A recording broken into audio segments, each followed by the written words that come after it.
ഒന്നിച്ച് നിന്ന നിങ്ങൾക്ക് എല്ലാവർക്കും നല്ലത് കിട്ടും, അല്ലെങ്കിൽ എല്ലാം നശിച്ചു തീരും. അലീനെ ഒഴിവാക്കിയത് നിങ്ങളെ കറക്റ്റ് ചെയ്യാനുള്ളവളെ അലി. നിന്നെയും നിന്റെ അമ്മയും രോഹിയും കറക്റ്റ് ചെയ്യുന്ന അലീനയാണ്. അവളെ ഒഴിവാക്കിയിട്ട് നിങ്ങൾക്ക് ഈ തെറ്റുകളിൽ തന്നെ ജീവിക്കണം. എന്താ വേണ്ടേ? നിന്റെ അച്ഛന് മാത്രമല്ല, എന്റെ അച്ഛനും വല്യച്ഛനും കൊച്ചച്ഛനും അറിയാം അലീനയാണ് ശരി, നിങ്ങൾ മൂന്നുപേരും തെറ്റാണെന്ന്. അതിന്റെ ഫലമാണ് നിങ്ങൾ മൂന്നുപേരും അനുഭവിക്കുന്നത്. എന്നോട് എന്തിനാ ദേഷ്യപ്പെടുന്ന മനുവേട്ടാ? നീ ശരിയല്ല, അതുകൊണ്ടാ. നിന്റെ വീഡിയോ ഹരിയുടെ ഒരു ഫ്രണ്ടിനുണ്ട്, അറിയോ നിനക്ക്? ആഴ്ച ഒന്നും കഴിഞ്ഞില്ല. ഇന്ന് ഞാൻ നാളെ ഷോപ്പെല്ലാം തുറക്കാം. ജോലിക്കാരെല്ലാം വിളിച്ച് പറഞ്ഞേക്കണം. ഗോവർദ്ധൻ ഇവിടെ രാവിലെ വന്നിട്ട് വേണം പോകാൻ കേട്ടോ. അച്ഛന് എങ്ങോട്ടെങ്കിലും പോകുന്നുണ്ടോ? ഇല്ല, എന്താ ചോദിച്ചാ? എനിക്കൊന്ന് പുറത്തു പോയാൽ കൊള്ളായിരുന്നു. അത് ഞാനും തമ്മിൽ എന്താ ബന്ധം? അച്ഛനിവിടെ ഉണ്ടെങ്കിൽ എനിക്ക് ധൈര്യമായിട്ട് പോകാൻ. ഇവിടെ പോകാനാ? ഏതെങ്കിലും അനാഥാലയത്തിന് അരിയും ഗോതമ്പൊക്കെ വാങ്ങിച്ചു കൊടുക്കാനാണോ? ഇതല്ല അച്ഛന് ദേഷ്യം തോന്നല്ലേ? ഞാൻ വേറൊരു സ്ഥലത്താ പോകുന്നത്. നീ പറഞ്ഞു, ഞാൻ വേണേ കൊണ്ടുവിടാം. അച്ഛന് വരാൻ പറ്റുന്ന സ്ഥലമല്ല.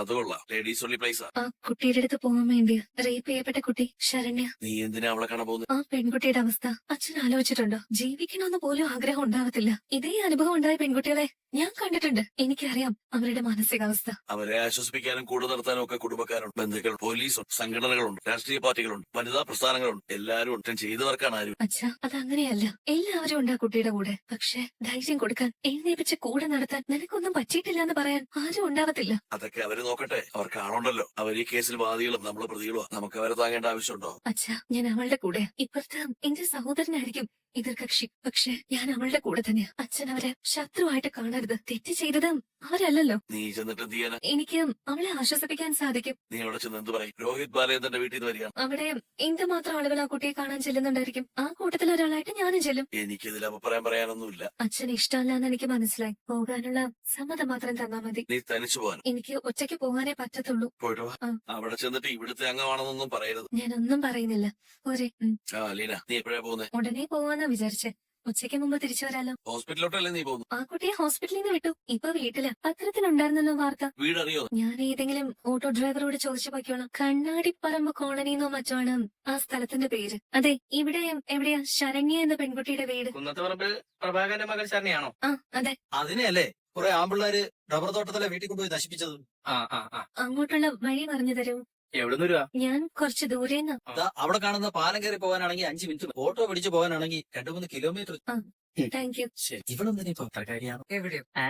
ശരണ്യയുടെ വീട്ടില്. എന്തിനാ അങ്ങോട്ട് പോന്നേ? ശരണ്യ ഒന്ന് കാണാൻ വേണ്ടി. അവിടെ ആവശ്യം. എനിക്കൊന്ന് കാണണമെന്ന് തോന്നി, അത്രേ ഉള്ളൂ. നീ ആ സ്വർണ്ണക്കടക്കാരൻ ബാലചന്ദ്രമേനോന്റെ വീട്ടിലെ പെണ്ണൽ? നിങ്ങള് ഉദ്ദേശിക്കുന്ന ആളല്ല ഞാൻ. ഇവളാ വീട്ടിലെ പെണ്ണ് തന്നെയാ. ഇവളെ പാലത്ത് വെച്ച് കണ്ടപ്പോ തന്നെ എനിക്ക് സംശയം തോന്നിയതാ. അതേ നിങ്ങളുടെ എല്ലാവരുടെ അടുത്തും എന്ന് പറഞ്ഞേ. ഇവളുടെ പടം പത്രത്തിലുണ്ടായിരുന്നു. ഇവളെ ഞാൻ ആ സ്റ്റേഷനിൽ വെച്ച് കണ്ട. ഇവളെ ആ ലോക്കപ്പിന് മുന്നിൽ നിൽപ്പുണ്ടായിരുന്നു. എന്താണ് പ്രശ്നം? മറ്റേ പ്രതിയുടെ പെങ്ങളാ, സ്വർണ്ണക്കടക്കാരന്റെ മകള്. നമ്മളെ ശരണ്യെ പീഡിപ്പിച്ചോണ്ടിയോ? ആന്നേ, അവന്റെ തന്നെ. നീ എന്തിനാണ് ഇങ്ങോട്ട് വന്നേ? ശരണ്യെ കാണാനായിരിക്കും, കൊല്ലാനായിരിക്കും. ഇവളുടെ വിഷം കാണും, സൈനൈഡ്. സ്വർണ്ണത്തിന്റെ പണിക്കാർക്ക് ഇഷ്ടംപോലെ സൈനൈഡ് കിട്ടില്ലേ? എന്താടി നിന്റെ ഉദ്ദേശം? നീ എന്തിനാ വന്നേ? സത്യം പറഞ്ഞോ, നിന്നെ ഇവിടെ പൊരിക്കും ഞങ്ങള്. ഇവള് ശരണ്യക്ക് ലക്ഷങ്ങൾ കൊടുക്കാന്ന് പറയാൻ വന്നതായിരിക്കും. ഇവള് പറയട്ടെ, ഇവളെ കൊണ്ട് നമ്മൾ പറയിപ്പിക്കും. പറയടി. ഞാൻ ഒന്നിനും വന്നതല്ല. ശരണ്യെ കാണാൻ വേണ്ടി മാത്രം, വേറെ ഒന്നിനും അല്ല. ചെകിട് തീർത്ത് കൊടുക്കണേ പറയണം. ഇവളെ കൊണ്ട് സത്യം പറയിപ്പിച്ചിട്ട് വിട്ടാ മതി. എടാ ഗോക, ഓമനക്കുറ്റാ, പ്രഭാകരൻ ചേട്ടാ. എന്താണ് അവിടെ നടക്കുന്ന ബഹളമൊന്നും കേട്ടില്ലേ? നിങ്ങളുടെ ശരണ്യെ നശിപ്പിച്ചതിന്റെ പെങ്ങള് വന്നിരിക്കുന്നു. നാട്ടുകാർ വളഞ്ഞു വെച്ചേക്കുക. പകരം വീട്ടണമെങ്കിൽ ഇപ്പൊ വീട്ടിക്കോ. ഇതുപോലൊരു അവസരം ഇനി കിട്ടത്തില്ല. ഓമനക്കുട്ട, ആ മണ്ണണക്കാൻ സ്ഥലത്തോണ്ടോ? എന്തിനാ ഗോപേട്ട? പോയി എടുത്തിട്ട് വേണം. മോനെ, എന്താണ് നടക്കുന്നത്? എടാ നിങ്ങൾ എങ്ങോട്ട് പോവാ? എടാ മോനെ, കുറച്ചുകൂടെ ചോറിട്ടെ. പയർ കണ്ടമാനം താഴെന്ന ഒരു മേളം കേൾക്കണം. ആ ചീട്ടുകളിക്കാരായിരിക്കും. ഞായറാഴ്ച അല്ലേ, അവർക്ക് വേറെ പണിയൊന്നുമില്ലല്ലോ. അതെ എടാ, ആൾക്കാരെല്ലാരും കൂടി അവിടെ ഒരു പെണ്ണിനെ വളഞ്ഞു വെച്ച് തല്ലുന്ന ചീത്ത വിളിക്കുന്നു. പെണ്ണോ? ഏത് പെണ്ണ്? അലീന എന്ന പേരുള്ള പെണ്ണ. ആ ജ്വല്ലറിക്കാരന്റെ വീട്ടിൽ നിന്ന് വന്നതാ. എല്ലാരും കൂടി അതിനെ തല്ലി കൊല്ലാൻ പോവാ. എടാ മോനെ, ചോറുണ്ട്. എടാ നീ വഴക്കിനൊന്നും പോയെ? വരാൻ പറഞ്ഞില്ലേ? നീ ഇപ്പൊ എന്തിനാ ഇവിടെ വന്ന് പറഞ്ഞേ? അവൻ ചോറുണ്ണാതെ എണീറ്റ് പോയി. ഷോന്റെ അമ്മേ, അവരെല്ലാരും കൂടി ആ പെണ്ണിനെ മണ്ണെണ്ണൊഴിച്ച് കത്തിക്കാൻ പോവാ. എന്റെ ഭഗവാനെ. അവൻ ഇനി വല്ല വഴക്കിനും പോവാവോ? എടാ ഇവിടെയാണ്. എടാ കത്തിക്കടാ. ഷാജിയേട്ടാ, എന്നെ തടയില് മാറിയുന്നേ. ഒരു പെണ്ണിനെ മണ്ണൊഴിച്ച് കത്തിക്കാണോടാ? ഇവിടെ ആരാന്ന് നിന്റെയൊക്കെ വിചാരം? എടാ, എനിക്ക് ഇവിടെ അറിയാം. ഇവളെ പേര് അലീന. ഇവള് ബാലേന്ദ്ര മേനോന്റെ വീട്ടിലെ ജോലിക്കാരിയാ. എടാ ഗോപ, എനിക്ക് ഇവിടെ അറിയാം. ഇവളൊരു അനാഥ പെണ്ണ.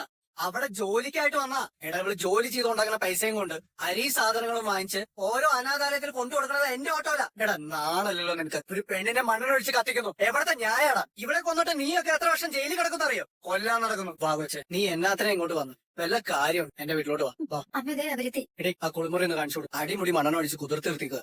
സോപ്പോ ഷാമ്പോ എന്താ വെച്ചെടുത്തു. മണ്ണെണ്ണ മാറിയിട്ടേ അടുത്തൊന്നും നിക്കാൻ മേല. വാ, അകത്തോട്ട് പോവാം. ശരി.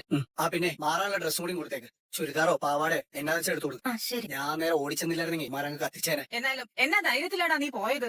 അവര് നിന്നെ വല്ലതും ചെയ്തായിരുന്നെങ്കിലോ? എനിക്ക് ആ പെങ്കൊച്ചിനെ പരിചയമുണ്ടെന്നേ. മാർക്കറ്റ് വന്ന അവളെ എന്റെ ഓട്ടെ വിളിക്കത്തുള്ളൂ. ഓ ഇതാണോ നീ ആ പറയാറുള്ള പെങ്കൊച്ച് ജോലി ചെയ്ത് കിട്ടുന്ന ശമ്പളമൊക്കെ അനാഥാലയത്തിന് കൊടുക്കുന്നത്? അതന്നെ, ഞാനൊന്ന് അങ്ങോട്ട് ചെല്ലട്ടെ.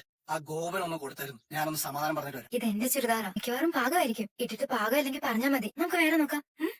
ആ റൂമിലാ ബാത്റൂം. സോപ്പും അതിനകത്ത് തന്നെ ഉണ്ട്. ചിലപ്പോ ഷാമ്പു തീർന്നു കാണും. എന്നാലും കുറച്ച് വെള്ളം ഒഴിച്ചൊന്ന് കുലുക്കി എടുത്താൽ മതി, തല കഴുകാനുള്ളത് കിട്ടും. ദാ. അരമണിക്കൂർ മുൻപ് ഞാൻ മരണത്തിന് മുൻപിൽ കൈ പോകെ നിൽക്കുക. ഷാജി ചേട്ടൻ വന്നില്ലായിരുന്നെങ്കിൽ ചിലപ്പോ കരിക്കട്ടെ. അലീനയോ കസ്റ്റഡിയാണോ വാറണ്ടാണോ അതോ അറസ്റ്റാണോ? ഞങ്ങൾ നിങ്ങൾക്ക് വേണ്ടിയാ വന്നത്. എന്തിനാ എന്റെ മോളെ കാണുന്നേന്ന് പറ. അവളെ ആശ്വസിപ്പിക്കാൻ എനിക്ക് സാധിക്കും.